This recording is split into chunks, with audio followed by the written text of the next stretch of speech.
Estamos contentos de que estén aquí esta tarde y esperamos que puedan asistir durante todo el transcurso de esta semana, culminando el próximo sábado por la tarde. Antes de comenzar nuestro estudio para hoy, queremos hacer lo que vamos a hacer cada una de las reuniones. Vamos a pedir que Dios bendiga nuestro estudio de su palabra. Así que les invito con reverencia a inclinar sus rostros y vamos a elevar una oración ferviente a nuestro Dios.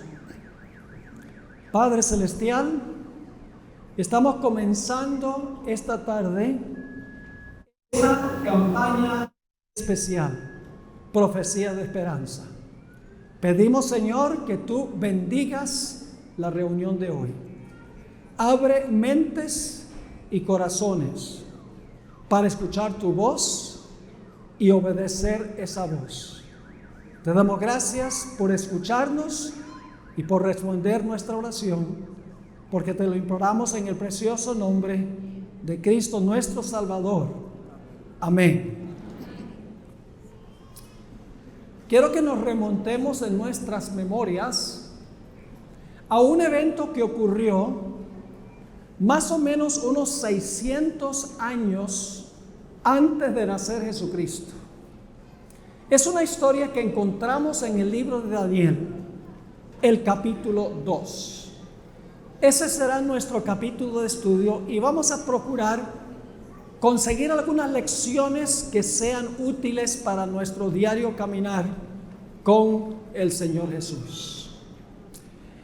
En esa escena de Daniel, el capítulo 2, la persona central es un rey llamado Nabucodonosor. Y la Biblia nos dice que cuando Nabucodonosor se acostó una noche, estaba pensando en su mente en lo que iba a ocurrir en el futuro. Vamos a leer el versículo 29 del capítulo 2 para que se den cuenta qué era lo que estaba pensando el rey Nabucodonosor. Dice aquí Daniel al rey: estando tú, oh rey, en tu cama, te vinieron pensamientos por saber lo que había de ser en lo porvenir, y el que revela los misterios te reveló lo que ha de ser. Así que Dios sabía lo que el rey estaba pensando, y por lo tanto Dios le dio al rey un sueño para responder a los deseos que él tenía. Pero resultó un problema. Después que Dios le dio el sueño al rey, el rey olvidó el sueño. Yo no creo que él sencillamente lo olvidó. En realidad Dios le dio el sueño y luego Dios le ocultó el propio sueño que le había dado. Noten Daniel el capítulo 2 y el versículo 1. En el segundo año del reinado de Nabucodonosor, tuvo Nabucodonosor sueños y se perturbó su espíritu y se le fue el sueño. Y luego el versículo 3 dice: y el rey les dijo: he tenido un sueño y mi espíritu se ha turbado por saber el sueño. Porque llamó a unos tales llamados expertos para que le dijeran el sueño. Es decir, el rey recibió respuesta a los pensamientos de su mente, pero luego olvidó el sueño. ¿Por qué le iba a dar Dios el sueño para luego ocultarle el sueño? Había una razón muy especial. Y es que Dios sabía que el rey, cuando no se acordaba del sueño, iba a llamar a los expertos del reino para que le contaran el sueño. Y así precisamente lo hizo el rey, este rey pagano. En Daniel, el capítulo 2 y el versículo 2 dice: hizo llamar el rey a magos, astrólogos, encantadores y caldeos para que le explicasen sus sueños. Vinieron pues y se presentaron delante del rey.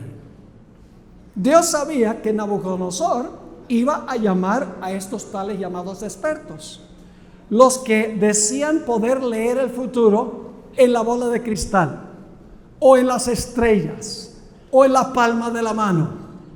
Pero la Biblia nos dice que ellos no fueron capaces de decirle al rey el sueño. Aquí una lección muy importante, y es que aunque Dios puede leer los pensamientos, Satanás no los puede leer.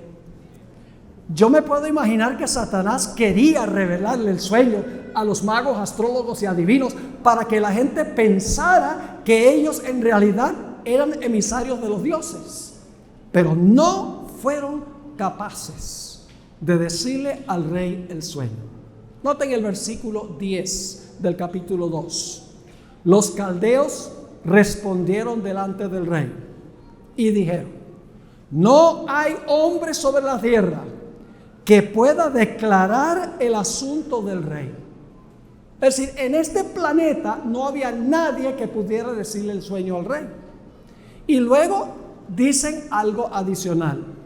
Además de esto, ningún rey, príncipe, ni señor preguntó cosas semejantes a ningún mago, ni astrólogo, ni caldeo. Es decir, no hay rey en la tierra que sea tan injusto como para pedir que se repita algo que está en la mente de un rey. Ellos están pensando: cuéntanos el sueño y te vamos a dar la interpretación. Pero el rey dice: no quiero la interpretación, quiero saber el sueño. Ahora, es interesante notar también en el versículo 11 un detalle muy interesante. Dicen los magos de Babilonia: porque el asunto que el rey demanda es difícil y no hay quien lo pueda declarar al rey, salvo los dioses, cuya morada no es con la carne.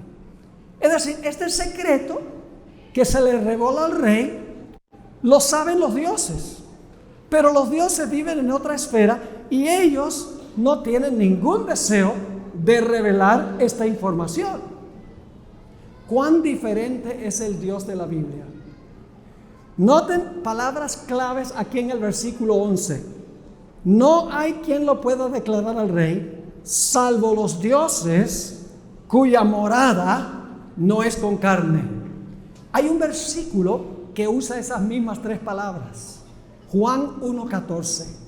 Aquel verbo, quien se identifica como Dios, llegó a ser carne y habitó entre nosotros, y vimos su gloria, gloria como del unigénito del Padre, lleno de gracia y de verdad. Los dioses paganos ocultaban. El Dios de la Biblia es un Dios que revela, que quita el velo y que explica las cosas. Ahora, cuando quedaron desenmascarados los sabios de Babilonia, el rey se enojó con ellos y dijo: yo voy a mandar a matar a todos los sabios de Babilonia. ¿Y quién estaba entre esos sabios de Babilonia, aunque no practicaba las artes de estos tales llamados expertos? Estaba Daniel y también sus tres compañeros. Así que Satanás está diciendo: está bien, Dios, tú desenmascaraste a los magos, astrólogos y adivinos, pero ahora yo me voy a salir con la mía, voy a mandar a matar a todos esos expertos, y como está Daniel y sus amigos allí, también voy a acabar con ellos. Y se pasó la palabra de que todos los expertos de Babilonia debían ser eliminados, incluyendo a Daniel y sus tres compañeros. Eso lo encontramos en Daniel 2, 12 y 13. Por esto el rey, con ira y con gran enojo, mandó que matasen a todos los sabios de Babilonia. Y se publicó el edicto de que los sabios fueran llevados a la muerte, y buscaron a Daniel y a sus compañeros para matarlos. Así que Satanás dice: tú me desenmascaraste a mi gente, ahora yo mato entonces a tus siervos también. Y entonces Daniel va ante el rey cuando oye que se ha dado un decreto de matarlo a él y a todos sus amigos, y le dice al rey: rey, ¿por qué tan apresurada esta decisión del rey? Oh rey, dame tiempo para consultar la bola de cristal. Deja que llegue la noche para poder mirar las estrellas. Oh rey, dame la palma de la mano para leerte el destino en la palma de la mano. ¿Eso fue lo que dijo Daniel? No. En Daniel 2 y el versículo 17 y 18 nos dice cuál es el método que usó Daniel. Daniel no usaba los métodos de los charlatanes. Dice, luego se fue Daniel a su casa e hizo saber lo que había a Ananías, Misael y Azarías, sus compañeros, para que pidiesen, ¿qué cosa? Misericordias del Dios del cielo sobre este misterio, a fin de que Daniel y sus compañeros no perecieran con los otros sabios de Babilonia. En el libro de Amós, el capítulo 3 y el versículo 7 dice, no hará nada Jehová el Señor sin que revele su secreto a sus siervos los profetas. Los dioses paganos ocultaban la información en cuanto al futuro. Dios revela lo que va a ocurrir en el futuro. Ahora, aquí está lo interesante. Satanás tenía la intención de eliminar a Daniel y a sus 3 compañeros.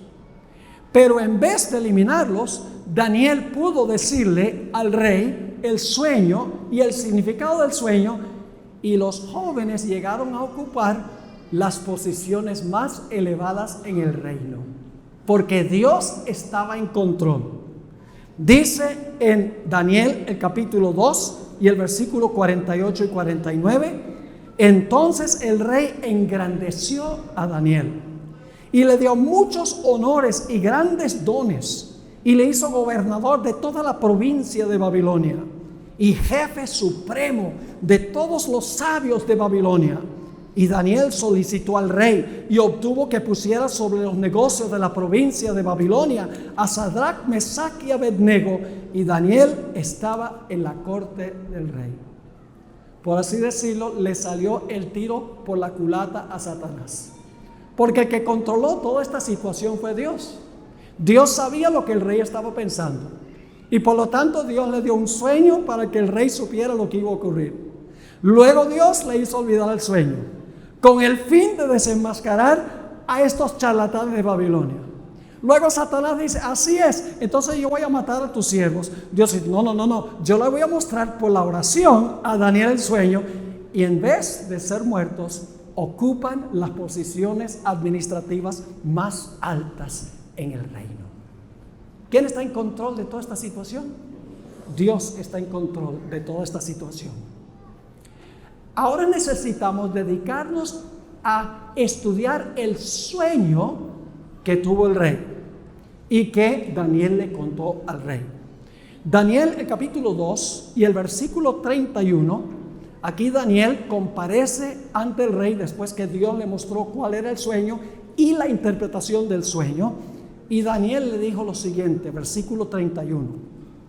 Tú, oh rey, veías, y he aquí una gran imagen, una estatua. Ve, ahí está. La pueden visualizar. Dice una gran imagen. Esta imagen era muy grande y cuya gloria era muy sublime. Estaba en pie delante de ti y su aspecto era terrible. Tal vez no estaba sonriendo esta estatua como ese que está allí.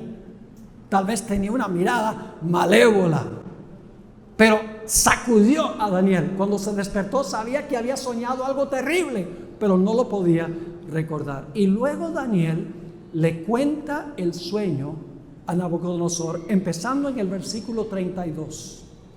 La cabeza de esta imagen era de oro fino, su pecho y sus brazos de plata, lo pueden ver allí, su vientre y sus muslos de bronce, sus piernas de hierro, sus pies en parte de hierro y en parte de barro cocido.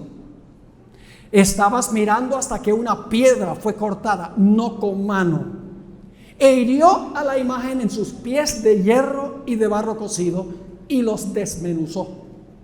Entonces fueron desmenuzados también el hierro, el barro cocido, el bronce, la plata y el oro, y fueron como tamo de las eras del verano, y se los llevó el viento, sin que de ellos quedara rastro alguno. Mas la piedra que hirió a la imagen fue hecha un gran monte que llenó toda la tierra. Ese es el sueño. Una imagen gigantesca, cabeza de oro, pecho y brazos de plata, vientre de bronce, piernas de hierro, pies de hierro y barro mezclados, y luego una piedra viene volando del cielo, golpea los pies de la imagen, desmenuza todos esos metales de tal manera que no queda rastro alguno, y luego la piedra se convierte en una gigantesca montaña que cubre toda la tierra. Así que Daniel le dice al rey: oh rey, este es el sueño. Ahora, ¿qué significa el sueño? Esa es la palabra clave. ¿Qué representan los diferentes metales de esta estatua o de esta imagen? Bueno, Daniel no solamente le dijo al rey el sueño, sino también que le dio la interpretación o el significado de cada parte del sueño. Vamos a Daniel 2, 37 y 38. Daniel 2, 37 y 38. Aquí Daniel le está hablando al rey. Tú, oh rey, eres rey de reyes, porque eres más inteligente, porque tienes ejércitos poderosos, porque tienes muchos ejércitos, porque tienes armas muy buenas. ¿Dice eso? ¿Por qué eras rey, Nabucodonosor? Tú, oh rey, eres rey de reyes, porque el Dios del cielo te ha dado reino, poder, fuerza y majestad. Y donde quiera que habitan hijos de hombres, bestias del campo y aves del cielo, Él, es decir, Dios, los ha entregado en tu mano y te ha dado el dominio sobre todo. ¿Por qué era Nabucodonosor rey? Porque Dios lo colocó en el trono de Babilonia como rey. No es porque era más inteligente ni más poderoso, porque tenía más ejércitos, porque tenía mejores armamentos. No, porque Dios lo colocó allí sobre el trono. Ahora, ¿la cabeza era de qué? De oro. ¿Qué representa la cabeza de oro? Lo acabamos de leer al final del versículo 38. Daniel le dijo: tú eres aquella cabeza de oro. ¿Qué representa la cabeza de oro? Bueno, dice que Nabucodonosor es la cabeza de oro, pero Nabucodonosor gobernaba sobre un reino. Gobernaba sobre el reino de Babilonia. Ahora escuchen.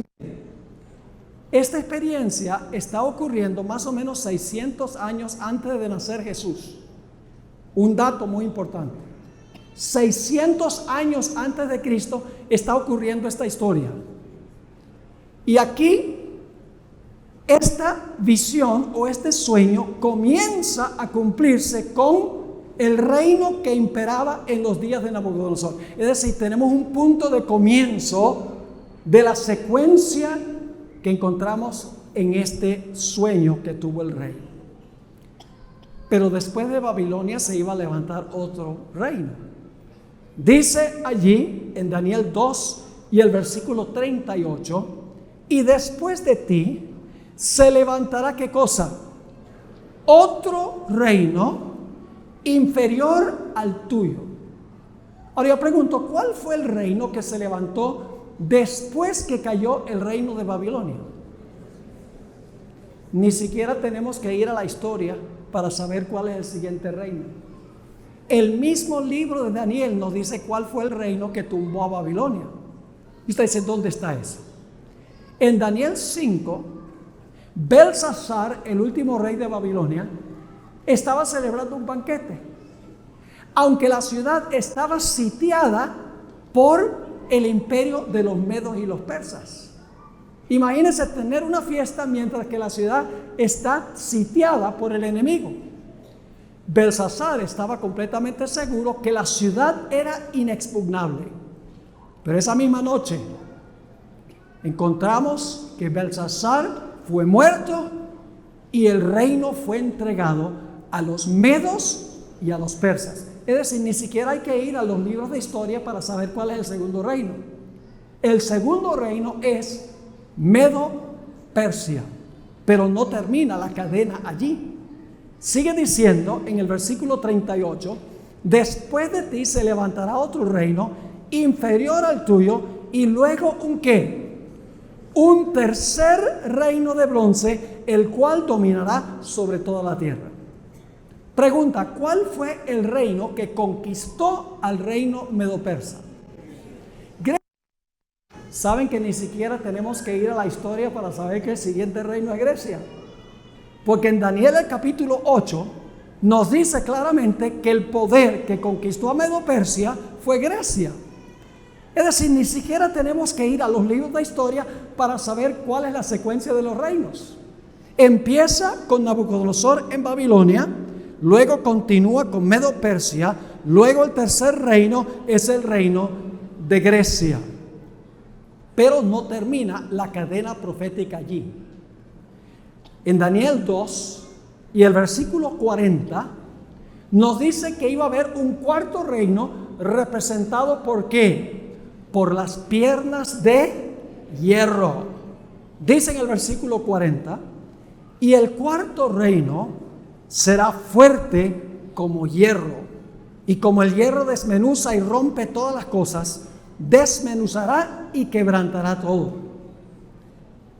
El imperio romano era un imperio que usaba mayormente armamentos compuestos de hierro. Se conocía como la monarquía de hierro.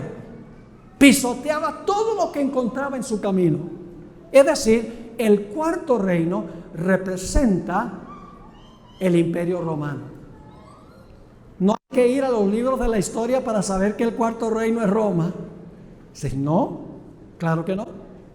Porque en Apocalipsis el capítulo 12 dice cuál era el imperio que estaba gobernando cuando nació Jesús. Era el gran dragón. Cuando Jesús iba a nacer, el gran dragón estaba gobernando. Y todos sabemos que el poder que imperaba cuando nació Jesús era ¿qué cosa? El imperio romano. Es decir, Dios le está revelando a Daniel el futuro 600 años antes de muchos de los eventos que encontramos aquí. Le está diciendo a Daniel y Daniel a Nabucodonosor, la historia va a desarrollarse de cierta forma. Tú eres la cabeza de oro, pero no eres el último reino. Después de ti se va a levantar el reino de Medo-Persia. Luego se va a levantar el reino griego. Luego se va a levantar el imperio romano. Centenares de años antes que ocurriera, Dios le estaba revelando a Daniel y al rey Nabucodonosor el curso del futuro del mundo. Pero no termina allí este sueño. Noten el versículo 41. Ahora vamos a los pies. Dice en el versículo 41, y lo que viste de los pies y los dedos. ¿Cuántos dedos tienen dos pies normales? Y siempre digo normales porque alguien siempre sale súper inteligente y dice, bueno, ¿son normales o no son normales? Dos pies normales tienen 10 dedos. Así que dice, lo que viste de los pies y los dedos, en parte de barro cocido, ¿de qué? De alfarero, y en parte de hierro, será un reino dividido. Mas habrá en él algo de la fuerza del hierro, así como viste hierro mezclado con barro. Ahora, queremos notar algunos datos muy interesantes en cuanto a los pies de este. Todo lo que tenemos nosotros en Daniel 2 es simbólico. Yo pregunto, ¿el oro es simbólico? ¿Simboliza algo el oro? Sí, Babilonia. ¿La plata simboliza algo? ¿El bronce simboliza algo? ¿El hierro simboliza algo? ¿La piedra representa a alguien? ¿La montaña representa algo? Todo detalle de este sueño es simbólico. Entonces yo pregunto, ¿será entonces que el barro también debe ser simbólico? El barro también debe ser simbólico. Ahora vamos a notar algunos detalles muy interesantes en cuanto a los pies. En primer lugar, yo pregunto, ¿continúa Roma en la etapa de los pies, sí o no? ¿Roma continúa? Sí, porque en los pies hay ¿qué? Hierro. Las piernas era el imperio romano de hierro y en los pies hay hierro. Quiere decir entonces que Roma va a ¿qué? Roma va a continuar. Pero luego se le va a agregar al hierro. ¿Qué se le va a agregar? Barro. El barro viene después del hierro, ¿sí o no? Porque las piernas son solo de hierro. Es decir, al hierro se le va a agregar el barro y va a haber una mezcla de hierro con barro. ¿Qué clase de barro? No el barro con que se embarra uno los pies. No, es barro cocido ¿de qué? De alfarero. Un detalle supremamente importante. Y el último punto que quiero mencionar en cuanto a los pies es que ambos elementos, el hierro y el barro, son útiles y buenos. Yo pregunto, ¿el hierro es un elemento muy útil y valioso? ¿Cómo no? ¿El barro de alfarero sirve para hacer vasijas, etcétera? ¿Es muy valioso? Sí. ¿Dónde surge el problema? Ambos son buenos separados. El problema surge cuando ¿qué? Cuando se unen los dos elementos. Quiere decir que en los pies de la imagen, después de la caída del Imperio Romano, Roma iba a continuar, pero iba a ser una Roma distinta, una Roma amalgamada. ¿Sabe usted lo que pasó cuando cayó el Imperio Romano? Vinieron las tribus bárbaras del norte del imperio, Noruega, etc. Y empezaron a invadir lo que había sido el Imperio Romano y se lo dividieron o se lo parcelaron. Y según los historiadores, el imperio se dividió en 10 reinos. Todavía era el Imperio Romano, pero el Imperio Romano dividido. Sucedió exactamente como dice la historia. Pero luego quiero que noten que no solamente continúa Roma en un estado dividido, porque se divide el Imperio Romano en 10 reinos, sino que también ahora se le añade un elemento que no estaba en las piernas. Porque Roma era un imperio secular. Pero en los pies vamos a encontrar que Roma continúa, pero es una Roma entremezclada. Necesitamos entonces entender qué representa el barro de alfarero. Si podemos entender qué representa el barro del alfarero, vamos a saber qué es lo que se mezcló con el hierro. Vamos a Jeremías 18 y el versículo 1 al 6. Jeremías 18, 1 al 6. Vamos a ver qué representa el barro de alfarero que se mezcla con el hierro en los pies cuando se divide el Imperio Romano. Jeremías está escribiendo poco antes que Israel es llevado cautivo a Babilonia. Y dice allí en el versículo 1, palabra de Jehová que vino a Jeremías diciendo, levántate y vete a casa ¿de quién? Del alfarero, y allí te haré oír mis palabras. Y descendí a la casa del alfarero, y he aquí que él trabajaba sobre la rueda. ¿Y la vasija de qué? Tenemos dos palabras claves, alfarero y barro. La vasija de barro que él hacía se echó a perder en sus manos, y volvió y la hizo otra vasija. según le pareció mejor hacerla.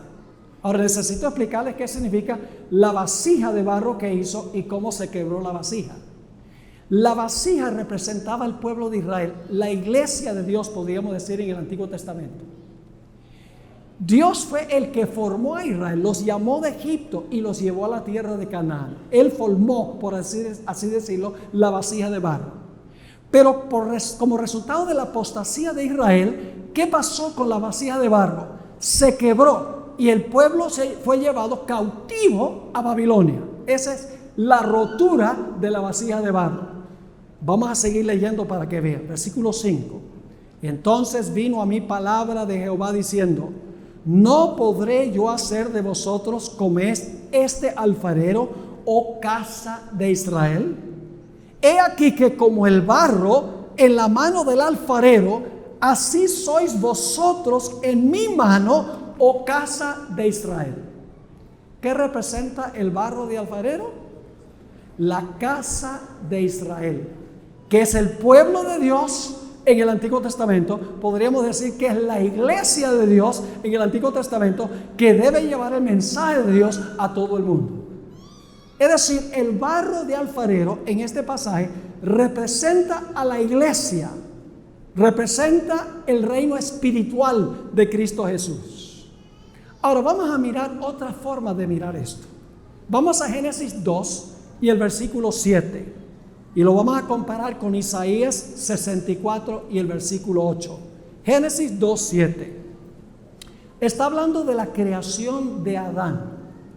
Y dice lo siguiente: entonces Jehová Dios formó al hombre del polvo de la tierra. ¿Qué parte del hombre está formada de polvo? Su cuerpo, ¿verdad? Su cuerpo físico. Ahora, ¿puede una persona formar algo de polvo? Está como difícil formar algo de polvo, porque un polvo se desmorona.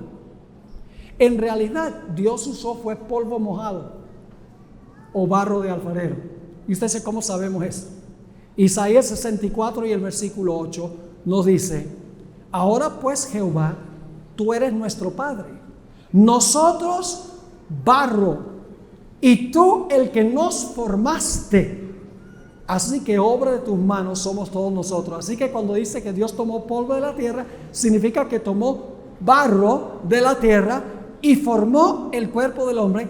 Y el cuerpo era perfecto. Tenía todos sus sistemas: sistema digestivo, sistema nervioso, sistema circulatorio, etc. Tenía todos sus miembros. Era un cuerpo perfecto, pero había un problema, y es que el cuerpo estaba sin vida. Note que no dije que el cuerpo estaba muerto, porque antes del pecado no había muerte. El cuerpo estaba sin vida. ¿Qué le faltaba? Para que ese cuerpo se pudiera parar y funcionar, era necesario darle el espíritu de vida.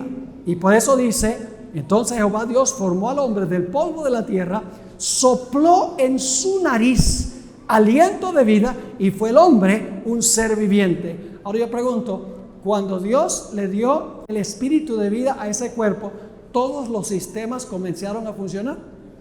¿El corazón comenzó a cumplir su función? Sí. ¿El estómago, los pulmones empezaron a respirar?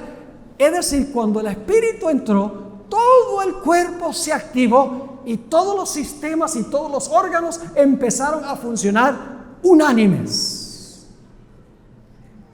Pero en Daniel capítulo 2 no está hablando de barro de alfarero literal, sino simbólico. Ahora yo pregunto, simbólicamente, ¿cuál es el cuerpo de Cristo? ¿Ustedes saben eso? ¿Cuál es el cuerpo de Cristo que Cristo formó? El cuerpo de Cristo es la iglesia. Nota lo que dice Colosenses 1 y el versículo 18. Colosenses 1, 18 está hablando de Jesús, y Él es la cabeza del cuerpo, que es la iglesia, el que es el principio, el primogénito de entre los muertos, para que en todo tenga la preeminencia. ¿Cuál es el cuerpo de Cristo simbólicamente hablando? Es la iglesia el cuerpo de Cristo. Ahora yo pregunto, ¿cómo estaban los apóstoles antes del día del Pentecostés? Estaban todos peleando uno con el otro. ¿Quién iba a ser el mayor? ¿Cuánto iban a ganar por su relación con Jesús? Etcétera. Pero algo sucedió en los 10 días antes del Pentecostés. Y es que todas las partes del cuerpo, por así decirlo, cada miembro del cuerpo se unieron en uno solo.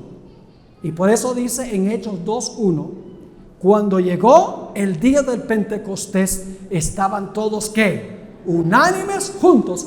Todos los miembros del cuerpo se unieron para formar un solo cuerpo. Pero ¿qué le faltaba a ese cuerpo para poder todos los diferentes miembros funcionar? Le faltaba el Espíritu. ¿Y qué derramó Dios en el día del Pentecostés? Dice en Hechos 2 y el versículo 2 al 4: y de repente vino del cielo un estruendo como de un viento recio que soplaba, el cual llenó toda la casa donde estaban sentados. Y se les aparecieron lenguas repartidas como de fuego, asentándose sobre cada uno de ellos. Y fueron todos ¿qué? Llenos del Espíritu Santo, y comenzaron a hablar en otras lenguas según el Espíritu les daba que hablase. Yo pregunto, ¿ahora el cuerpo de Cristo empieza a funcionar? ¿Cada miembro empieza a cumplir su función? ¿Cómo no? Porque el Cristo ha formado el cuerpo y le ha dado el espíritu de vida a la iglesia. ¿Saben que esta analogía no la inventé yo? Viene del apóstol Pablo. Noten 1 Corintios, el capítulo 12 y el versículo 12 y 13. 1 Corintios 12 y el versículo 12 y el versículo 13. Aquí el apóstol Pablo está comparando la iglesia con un cuerpo. Y el cuerpo está formado espiritualmente de barro de alfarero. Dice: porque así como el cuerpo es uno y tiene muchos ¿qué? Y tiene muchos miembros, pero todos los miembros del cuerpo, siendo muchos, son ¿qué cosa? Un solo cuerpo, así también Cristo. Porque por un solo espíritu fuimos todos bautizados en un cuerpo, sean judíos o griegos, sean esclavos o libres, y a todos se nos dio a beber de un mismo espíritu. Así que volviendo a esta profecía de Daniel 2, ya sabemos que el barro de alfarero representa ¿qué cosa? Representa a la iglesia, el reino espiritual de Cristo, mientras que todos los metales representan poderes seculares del mundo, gobiernos del mundo. Pero en los pies iba a haber una mezcla de la iglesia con el poder civil, del poder secular de Roma con el poder eclesiástico. ¿Me están entendiendo lo que estoy diciendo? Ahora, Apocalipsis 17 usa otra ilustración. No habla ya de hierro y barro, sino que habla de otra forma para hablar de esta mezcla. Noten Apocalipsis 17 y el versículo 1 y 2. Apocalipsis 17 y el versículo 1 y el versículo 2. Vino entonces uno de los 7 ángeles que tenía las 7 copas y habló conmigo diciéndome: ven acá y te mostraré la sentencia contra quién. La sentencia contra la gran ramera. ¿Qué representa una mujer en las profecías? Una mujer, cuando la Biblia habla de una mujer, simbólicamente representa la iglesia. Una mujer pura representa ¿qué clase de iglesia? Una iglesia pura. Una iglesia ramera o una iglesia que se ha prostituido representa ¿qué cosa? Una iglesia apóstata, una iglesia caída. Ahora, ¿cómo es que esta iglesia, esta ramera, se convirtió en ramera? Yo pregunto, ¿con quién debe estar casada la iglesia única y exclusivamente? La iglesia es la esposa de Cristo y no debe unirse con el poder civil, solo con Cristo. ¿Cómo se tornó ramera esta iglesia apóstata?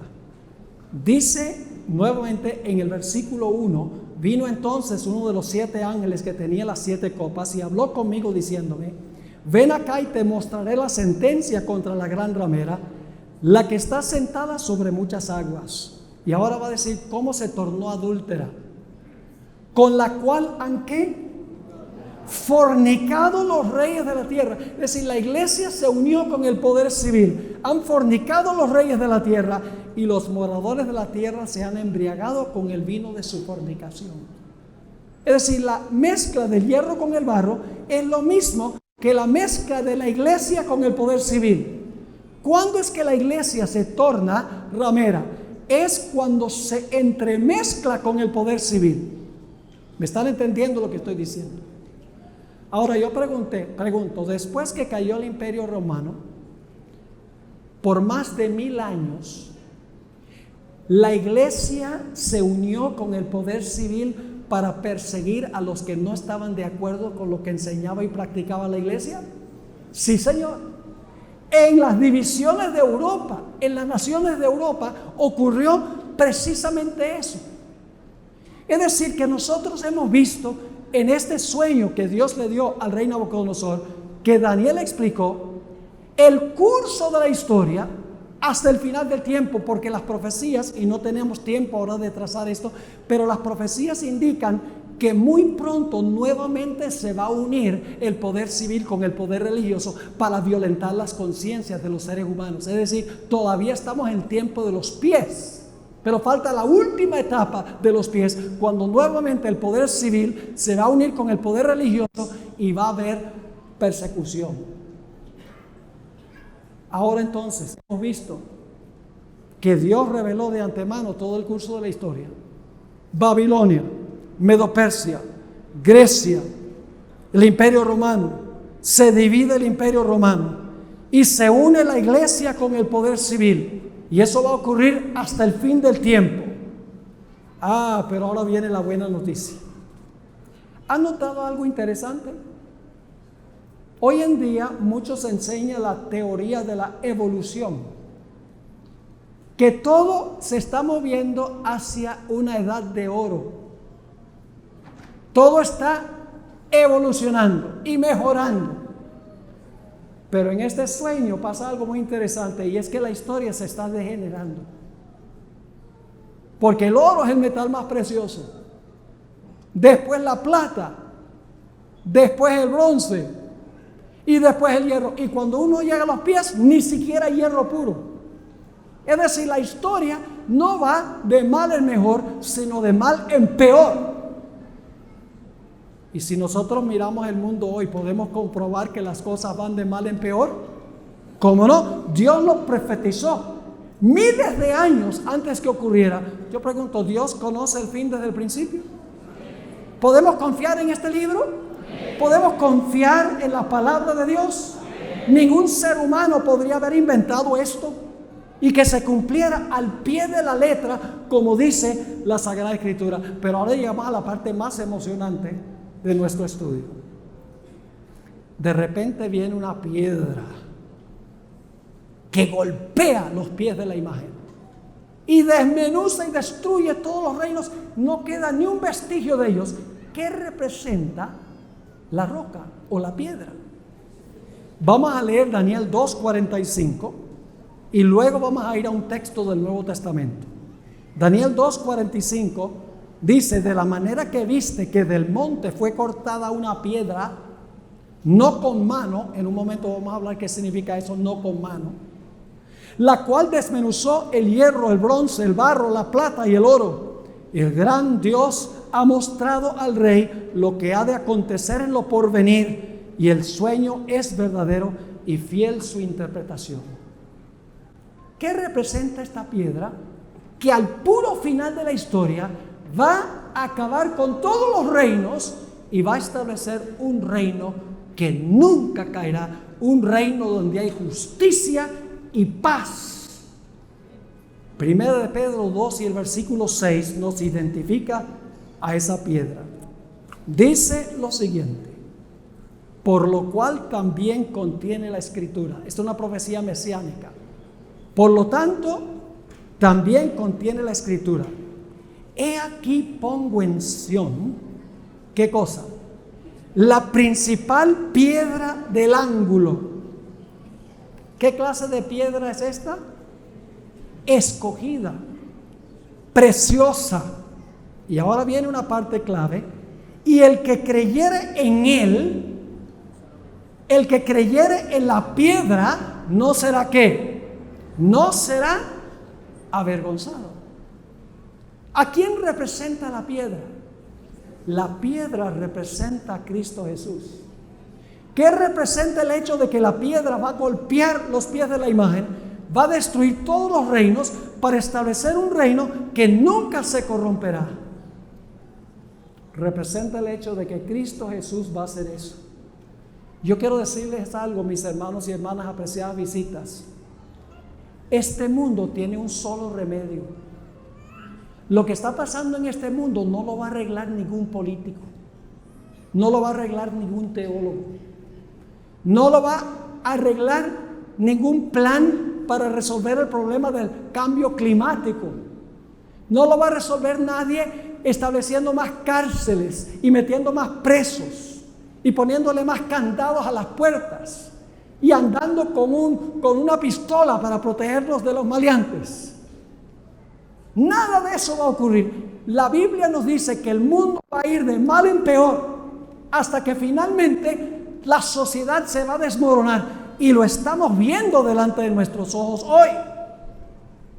Los estadistas no saben cómo resolver los problemas del mundo. Solo hay una esperanza, y esa esperanza se encuentra en Jesús y su reino eterno. Ahora, ¿qué significa una piedra no cortada con mano? Vamos a Daniel 2:44 primero y vamos a leer ese versículo. Y en los días de esos reyes, es decir, de estos reinos que mezclan la iglesia con el poder civil, el Dios del cielo levantará un reino que no será jamás destruido, ni será el reino dejado a otro pueblo. Es decir, no va a haber otra nación, otro imperio. Desmenuzará y consumirá a todos estos reinos, pero Él permanecerá para siempre. Un reino no hecho de manos. ¿Qué significa eso? No hecho de manos. Vamos a leer dos versículos. Hebreos 9:11. ¿Recuerdan que Dios mandó a construir un santuario en el Antiguo Testamento? ¿Quién construyó ese santuario en el Antiguo Testamento? Fue bajo el liderazgo de Moisés. Fueron artesanos humanos, ¿verdad que sí? Que construyeron el santuario terrenal. Pero el santuario terrenal era una copia ¿de cuál santuario? Que es nuestro próximo tema, del santuario celestial. Ahora fíjense lo que nos dice en cuanto a estos dos santuarios. Hebreos 9:11. Pero estando ya presente Cristo, ya no estamos en el Antiguo Testamento, sumo sacerdote de los bienes venideros, por el más amplio y más perfecto tabernáculo. ¿Cuál es el más amplio y perfecto tabernáculo? ¿El que está dónde? En el cielo. ¿Y qué clase de tabernáculo es este? No hecho de manos, es decir, no de esta creación. ¿Qué significa no hecha de manos? Significa que los seres humanos no lo hacen. Es una obra milagrosa de Dios. Noten otro texto, Marcos 14:58. Marcos 14:58. Aquí Jesús nuevamente usa la expresión sin manos. Dice ahí en Marcos 14:58, y estos son los acusadores de Jesús que están hablando: nosotros le hemos oído decir, yo derribaré este templo hecho a mano, hecho por seres humanos, y en 3 días edificaré otro hecho sin mano. Yo pregunto, ¿quién fue el que hizo el cuerpo de Jesús que resucitó? Ese cuerpo fue un cuerpo sobrenatural, porque resucitó incorruptible e inmortal. El cuerpo le fue dado por su Padre cuando resucitó. No fue sencillamente el resultado de la unión de un hombre y una mujer que trae una criatura al mundo. Fue, en otras palabras, un cuerpo sobrenatural hecho por Dios, no por la relación sexual entre un hombre y una mujer. ¿Qué significa entonces que esta piedra fue cortada sin manos? Sencillamente significa, mis queridos amigos y hermanos, que este reino que se va a establecer no va a ser establecido por seres humanos. No va a ser establecido por el ingenio, la inteligencia y la sabiduría de seres humanos. Lo único que puede resolver los problemas de este mundo es la gloriosa venida de Cristo Jesús en poder y gloria para poner fin al sufrimiento que estamos pasando nosotros aquí. Ahora llegamos al punto crucial de nuestro estudio. Hemos hablado de imperios, grandes imperios, que se componen de millones de personas. Pero ¿saben que Jesús tomó de la historia de Daniel 2 y la aplicó a nivel individual? Jesús individualizó Daniel 2 y lo aplicó a cada persona en este mundo. Y ustedes dicen, ¿dónde dice eso? Vamos en nuestras Biblias al libro de San Mateo, el capítulo 21 y el versículo 44. 21-44. Y déjenme darles un poquito de contexto. La parábola que cuenta Jesús, que termina en este versículo, Jesús ha venido diciendo que Él fue enviado al pueblo judío y el pueblo judío lo rechazó. Ese es el contexto. A los suyos vino y los suyos no lo recibieron. Vino para salvar a su pueblo y su pueblo lo rechazó. Y ahora Jesús, al terminar esta parábola, dice: y el que cayere sobre esta piedra, ¿quién es la piedra? Jesús está apuntando a sí mismo. El que cayere sobre esta piedra, ¿qué va a pasar? Será quebrantado. Ahora nos preguntamos, ¿qué significa caer sobre la piedra? Caer sobre la piedra Jesús. Lo leímos ya. En 1 Pedro 2:6 dice: por lo cual también contiene la escritura: he aquí pongo en Sión la principal piedra del ángulo, escogida preciosa, y el que ¿qué? Y el que creyere en él no será avergonzado. ¿Qué significa caer sobre la piedra? Significa creer en Jesús, recibirlo como Salvador personal, tener fe en Él, arrepentirnos, confesar nuestros pecados, confiar en Él y entregarnos espíritu, alma y cuerpo a Él. Eso es lo que significa creer en Él. Así que Jesús les dice a los que están escuchando, a los que lo están rechazando, les dice: si ustedes caen sobre esta piedra, van a ser quebrantados. Es decir, su yo se va a romper y van a ser mis hijos fieles. Pero luego Jesús, al final del versículo, dice algo muy interesante: y sobre quien ella cayere, ¿qué va a pasar? Le desmenuzará. ¿Es eso lo que hizo la piedra de Daniel 2? ¿Desmenuzar? Sí. Entonces nosotros tenemos que escoger o caer sobre Cristo la piedra para que rompa ese yo, ese egoísmo de nuestro corazón, arrepentirnos de nuestros pecados, confesarlos, tener fe en Jesús y sí tomar el paso del bautismo. Caer sobre la piedra, creer y confiar en Él. Pero si no lo hacemos, el Señor Jesucristo, ahora aplicando individualmente lo que está en Daniel 2, dice: y sobre quien ella cayere, le desmenuzará. Otra ilustración que da la Biblia es el fuego. Dios quiere que el fuego del Espíritu Santo consuma el pecado en nuestras vidas. En ese sentido, el fuego es espiritual, simbólico. El fuego representa al Espíritu Santo, las lenguas de fuego en el día del Pentecostés.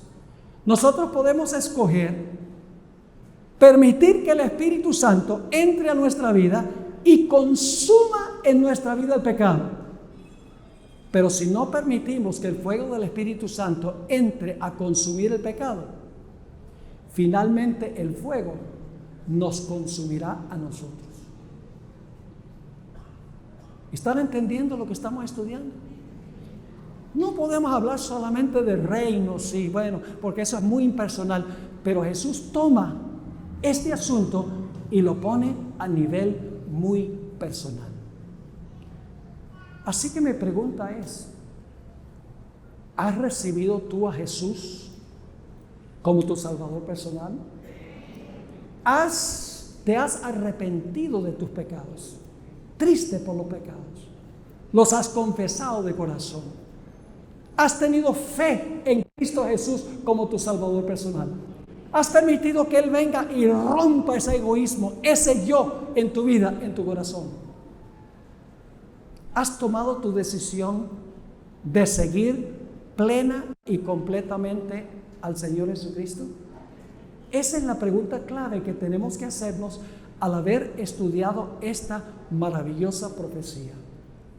Y yo quiero preguntar en esta tarde, ¿hay alguien aquí que todavía no ha hecho una entrega completa, tiene algo que se está reservando, no ha caído sobre la roca, que quiere decir el Señor Jesús, Señor Jesús, yo quiero tomar mi decisión esta tarde de caer sobre la roca, para que la roca quebrante ese egoísmo, ese yo me arrepiento de mis pecados, los confieso, tengo fe en Jesús, Señor Jesucristo, sálvame, quiero dar mi vida completamente a ti.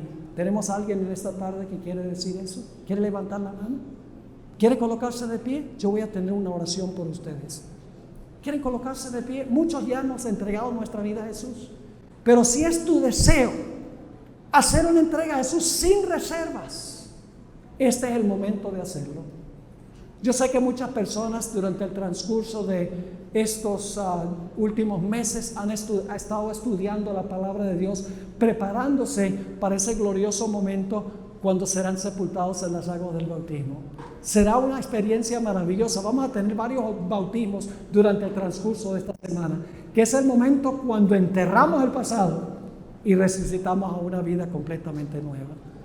Podría pedirles a los que se colocaron de pie que por favor vengan un momento. Yo voy a bajarme aquí y yo voy a tener una oración especial para aquellas personas que se han colocado de pie en esta tarde. Un poquito difícil movilizarles, pero hagamos el esfuerzo. Vengan aquí abajo y yo voy a tener para ustedes una oración muy especial en este momento. Si hay alguien más que quiere unirse a este grupo, estás luchando con tu yo, con tu egoísmo y quieres unirte a este grupo, ven, porque yo voy a orar por ti para que sea una experiencia real en tu vida